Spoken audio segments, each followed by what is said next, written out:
Nagising ako na puro puti ang nakikita ko sa aking paligid. Inilibot ko ang aking mga mata sa kabuuan ng silid, at doon ko lang napagtanto na nasa hospital ako ngayon. Napabuntong hininga ako, at napakagatlabi pagkatapos. Nakaramdam ako ng kaba, dahil paniguradong magagalit na naman sa akin si Greg. Nang sa pagtingin ko sa isang gawi, ay tumigil ang aking paningin sa lalaking nakatalikod sa akin, na ngayon ay kausap ang doktor. Sa paraan pa lang ng pagtindig nito ay nakilala ko na ito.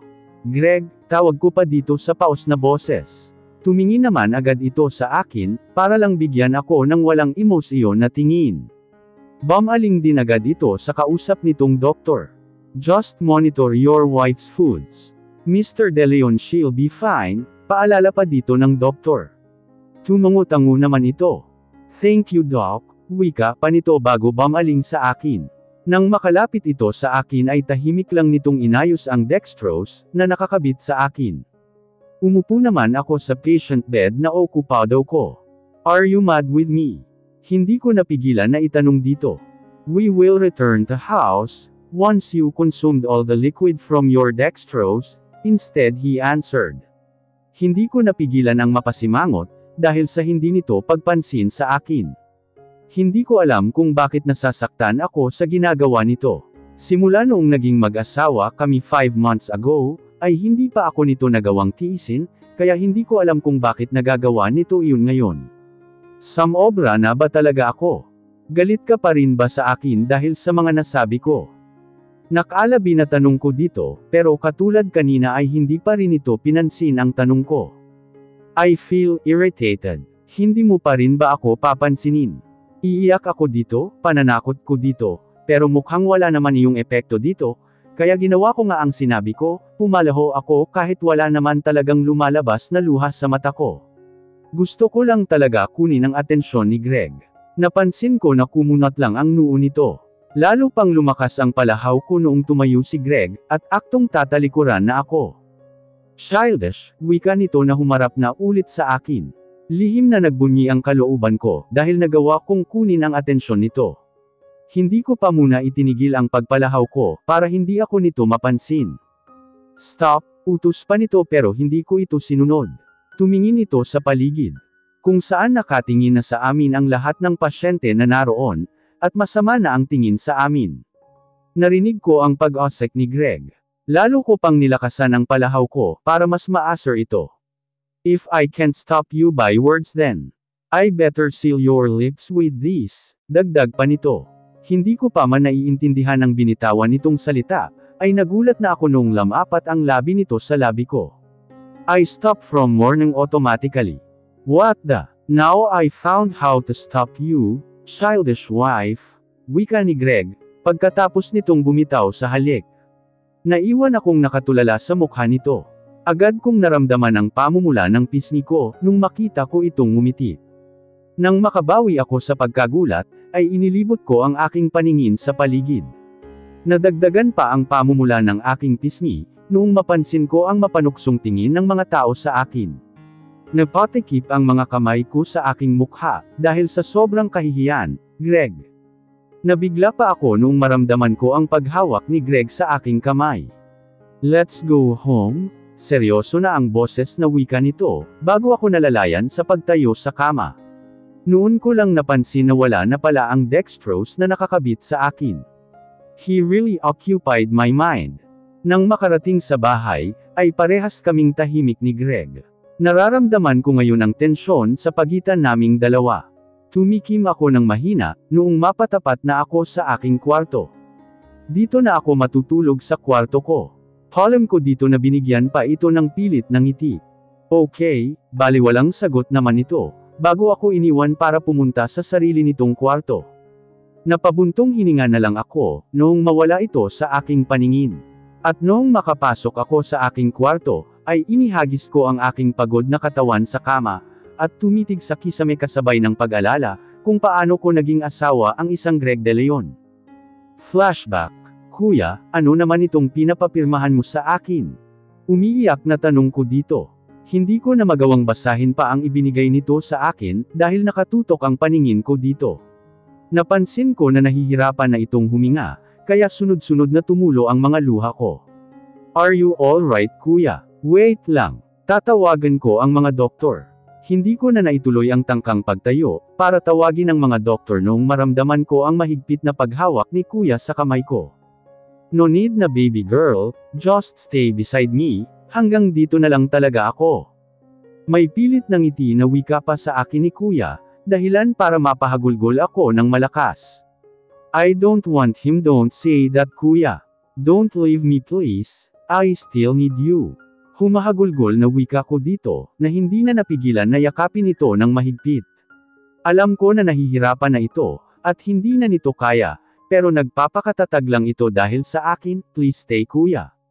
I love you. Mahal na mahal kita kuya, umiiyak na sabi ko pa dito. Hindi ko na pinansin ang sipon, na sumasabay sa pagtulo ng luha. Stop crying baby girl. Bulong nito sa akin, habang hinahagod ang aking likod pero lalo lang tumulo ang mga luha ko, do you want your kuya become happy? Hirap ang tinig na tanong pa nito sa akin. Sunod-sunod ang ginawa kong pagtango, habang umaalis sa yakap ni kuya. I love you kuya Brie, pilit ang ngiti na sabi ko dito. Pagod nang umiti ito sa akin, bago pinahid ang luha sa may pisngi ko, gamit ang daliri nitong nanginginig pa. I love you more baby girl, and I want you happy. Iniabot nito sa akin ang papel na gusto nitong papirmahan sa akin. Agad ko naman yung kinuha dito, habang nagsisimula na namang tumulo ang aking luha. Please sign this paper baby girl, please pakiusap pa nito sa akin. Tinitigan ko sa mga mata si kuya, at nakita ko mula roon ang kislap, kaya walang pagdadalawang isip na kumuha ako ng ballpen, at basta nalang pinirmahan ang papel na ibinigay nito sa akin. I want him to be happy even for the last time. Nang bumaling ako kay kuya, ay malawak ang pagkakangiti nito. Hinawakan ko ng mahigpit ang isang kamay ni kuya, habang patuloy na lumuluha. Hinawakan din ako nito ng mahigpit, kahit pa alam ko na nauubusan na ito ng lakas. Ngumiti ulit ito sa kabila ng matamlay nitong mata, at maputlang mukha. Pinunasan pa nito ang mga luha ko, na lalo namang nagpaiyak sa akin. Stop crying baby girl, pagpapatahan sa akin ni kuya, pero imbes na tumigil, ay lalo akong napaluha. Pakiramdam ko ay hindi ko kakayanin kapag nawala ito. Hindi ko na napigilan pa ang mapahagulgol. Napapunas pa ang kamay ko sa ilong ko, nang maramdaman ko na pati iyon, ay lumuluha na naman. Narinig ko pa ang pagod na pagtawa ni kuya, habang mahinang pag-asak naman ng isang lalaki na kanina ko pa napapansin na nasa aking likuran. Hindi ko naman ito kilala kaya binaliwala ko na lang ito. Kuya, humahagulgol na tawag ko dito, naniyakap pa ito ng mahigpit. Hinagod nito ang likod ko bago tumingin sa lalaking nasa aking likuran. Please, alagaan mo ang kapatid ko ha. Pakiusap sabi pa nito sa paos na boses. Napansin ko pa ang pagtulo ng luha ni kuya. Don't worry, I'll take care your sister, sagot naman ng lalaking nasa aking likuran. Ngumiti si kuya bago bumaling sa akin, at hinaplos ang aking pisngi. Don't worry baby girl, he is very good person. And I know, you'll be happy with him. Always remember that kuya loves you and. Hindi na natapos ni kuya ang gusto nitong sabihin, dahil inubo na ito ng sobra. Nang mapansin ko na unti-unti nang nawawala ng buhay ang kuya ko, ay nakaramdam ako ng pagkataranta at napahagulgol na ng malakas. Agad namang dumating ang mga doktor para subukang i-retrieve si kuya, pero makalipas ang ilang minuto, ay tumigil na rin ang mga ito at napailing-iling. Alam ko ang ibig sabihin ng mga ito, kaya napasugod ako sa kuya ko, para yakapin ang walang buhay nitong katawan. Kuya, please don't leave me. No kuya, pakiusap ko kahit alam ko na imposible na iyon. Bahagya akong natigilan, at naramdaman ko ang pagkalma ng aking sarili nung may hamagod sa aking likuran. I'm here. Please stop crying wika ng lalaking nasa aking likuran, habang patuloy na hinahagod ang aking likod. End of flashback. Napahagulgol ako matapos kong alalahanin ang huling sandali ni kuya. Hanggang ngayon ay hindi ko pa rin maiwasang hindi malungkot, sa tuwing maaalala ko ito. Sinubukan kong pakalmehin ang aking sarili, at alisin sa isip si Kuya Brie. Pinunasan ko ang mga kumawalang luha sa mata ko. Umayos din ako ng higa sa aking kama, kahit alam kong hindi rin naman ako makakatulog, kahit ano pang gawin ko. Napabuntong hininga na lang ako. I need him. Greg POV. Nakatutok ang paningin ko sa monitor ng laptop, kung saan ginagawa ko ang lesson plan noong mapasandal ang likod ko sa aking inuupuan. I take a deep sigh and look to my wristwatch. I've been waiting for her to come. What is she doing? I start counting numbers from 10 downward on my mind, while playing pencil in my hand. Napangiti ako noong makarinig ako ng mahihinang katok, mula sa pintuan ng aking kwarto. Sa paraan pa lang ng pagkatok nito, ay alam ko na nagdadalawang isip ito sa ginagawa. I smirked first before I stand to open the door for her. What do you want? I tried to be emotionless, when I saw her standing in front of me. She smiled widely. Hindi na ako nagulat noong humawak ito sa braso ko, na parang naglalambing. She indeed sweet, which is I can't resist. She may be a childish wife, but she is also a lovely and sweet one. Dito pala ako tutulog, master, malambing ang boses na sagot nito, bago ako inakay papasok ng aking kwarto, matapos nitong isara ang pintuan. That master. It sounds endearment for me, and she called me that way if she's trying to convince me. Nagpakawala ako ng isang malalim na hininga, bago hinarap si Mira na ngayon ay nakangiti pa rin sa akin. Tiningnan ko ito ng masama, dahilan para mawala ang ngiti nito, at mapalabi na lang. Inalis na rin ito ang mga kamay na nakahawak sa aking braso. I smiled lightly and tapped her head. She is like a sister to me, a younger sister to be exact. Are you not mad with me anymore? She asked. Inilagay ko ang dalawa kong kamay sa suot ko ngayong short, bago ito tinitigan sa mga mata. Napansin ko na nailang ito bigla, dahil namula ang pisngi nito at napakagat labi. I looked to her kissable lips, and the moment I kissed her a while ago, flashed on my mind. Tumikim ako bago mabilis na inalis ang tingin ko dito. She is like a sister to you, Greg. I'm not mad, sagot ko bago bumalik sa kinauupuan ko kanina, at ipinagpatuloy ang ginagawa sa harap ng aking laptop. I'm not mad to what she said to me yesterday, because I understand her and that is nothing to me. Hindi ka na rin ba galit sa nangyari sa akin ngayon? Tanong pa nito na ikinatingin ko dito. Napakunot noo ako, habang ito naman ay nag-peace sign. Do you want me to get mad with you? Hehe, syempre hindi, master, mabilis na sagot nito habang nakangiti. Nagpakawala na lang ako ng isang malalim na hininga. In one condition, nawala ang ngiti nito, at hinintay ang sunod kong sasabihin. Don't make me worry again, please. Pakiusap ko dito dahilan para mapatitig ito sa akin, habang natitigilan. I'm not really mad with her because I'm worried. Ngumiti lang ako dito ng bahagya, bago bumalik sa aking ginagawa. Naramdaman ko naman ang paglundag nito sa aking kama, makalipas ang ilang segundo. Alam ko na anumang oras ay kailangan ko ng tumabi dito, I become her sleeping pills. She can't sleep well if I'm not going to accompany her, or else she'll do sleepwalking. Weird. Noong una ay hindi pa ako sanay sa habit nito, dahil hindi naman kami ikinasal dahil sa gusto namin. I feel awkward but eventually, I used to it.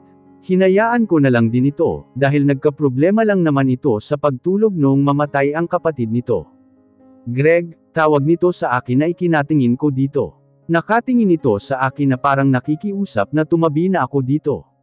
And while looking at her now, I think she's become more dependent with me, which I found a problem. What if our marriage comes to an end? What will happen to her? Please take good care of my baby sister, Greg, please. I still remember what her brother said to me, which I'm trying to fulfill now. Napabuntong hininga na lang ako. Nagsimula na rin akong maglakad palapit sa kinaroroonan ni Mira, at tumabi na rito.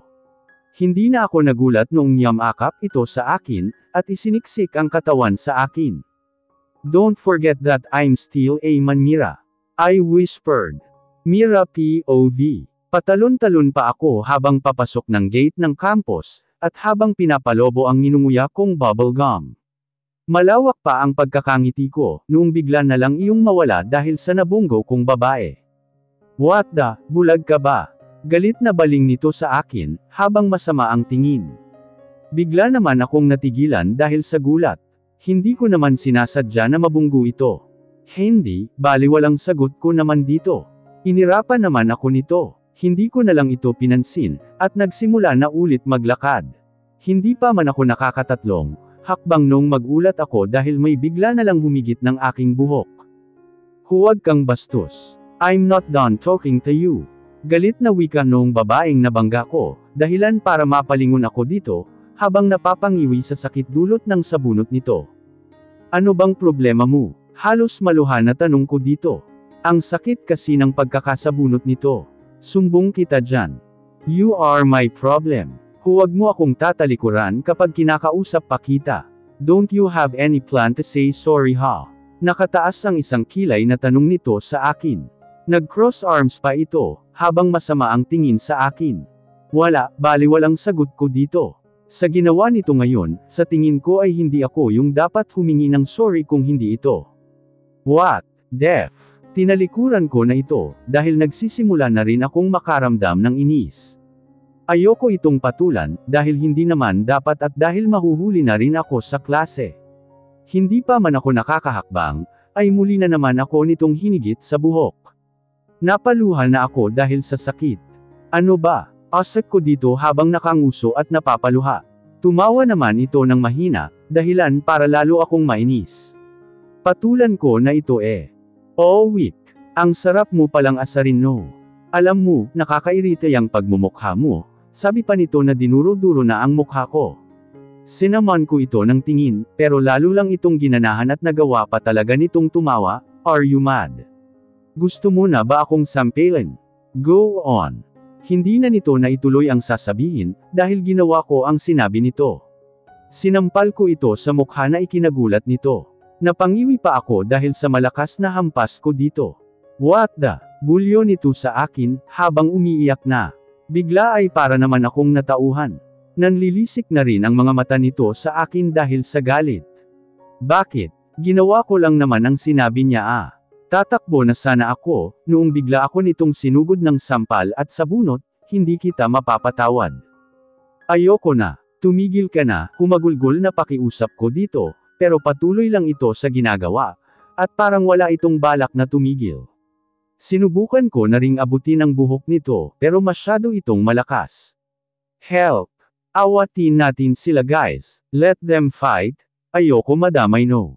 Tumawag na lang kaya tayo ng aawat sa kanila. No, nag-e-enjoy pa akong manood eh. Sino ba ang manok nyo dyan? Kay Mira ako, mukhang mahina naman eh. Kay Yvette na lang ako, Sir De Leon. Ang gwapo talaga ni Sir. Kung ano-ano na ang naririnig kong ingay mula sa mga estudyante, na nakapaligid sa amin. Hindi ko na halos maintindihan ang mga ito, dahil sa sobrang daming nagsasalita. What the two of you doing? Seryoso ang boses na tanong sa amin, ng lalaking alam kong si Greg. Naramdaman ko ang pagbitaw sa akin noong babae. I feel the pain on my head. Tumingin ako kay Greg, na ngayon ay masama ang tingin sa amin. Napaluha akong lalo dahil doon. Bumaling naman ito sa akin habang nakakunot ang noo. Gusto ko itong sugurin ng yakap, at magsumbong dito. What is your problem miss?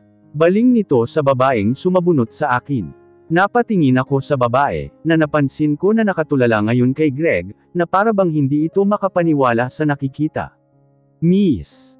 She's the one who started the fight, and she hurt me that much sir. Nauutol na sagot nito. Napakunot noo pa ako noong napansin ko nag-pretty eyes pa ito kay Greg. Napamaang naman ako. How about you Miss Beltran? Baling naman sa akin ni Greg na ikinatingin ko dito. Napansin ko na masyado itong nakatitig sa akin, kaya napanguso ako at napayuko. Mukhang pagagalitan na naman ako nito. She's lying. Hindi naman ako yung nauna. Napakagatlabi ako dahil sa kaba, na bigla kong naramdaman. Pakiramdam ko ay maluluhan na naman ako, kaya mas kinagat ko ang labi ko, dahilan para maramdaman ko ang pagkasugat noon. Nalasahan ko na rin ang dugo mula roon. Narinig ko ang mahinang pag-osek ni Greg, hindi naman ako yung nauna. Fix your hair Miss Beltran and don't bite your lips. Putol nito sa sinasabi ko sa mahinang boses, na para bang sa akin lang nito iyon ipinaparinig. Napaangat ako ng tingin at napatitig dito. Napansin ko pa ang paghinga nito ng malalim, at ang saglit na pagdaan ng pag-aalala sa mukha nito. Binaliwala ko na lang iyon. I'll guide the two of you to the Quiddance office. Dagdag ni Greg bago kami tinalikuran. Tahimik naman kaming sumunod noong babae dito. Napansin ko pa ang mga estudyante na nakasunod ang tingin sa amin. Napabuntong hininga na lang ako. What a nice day.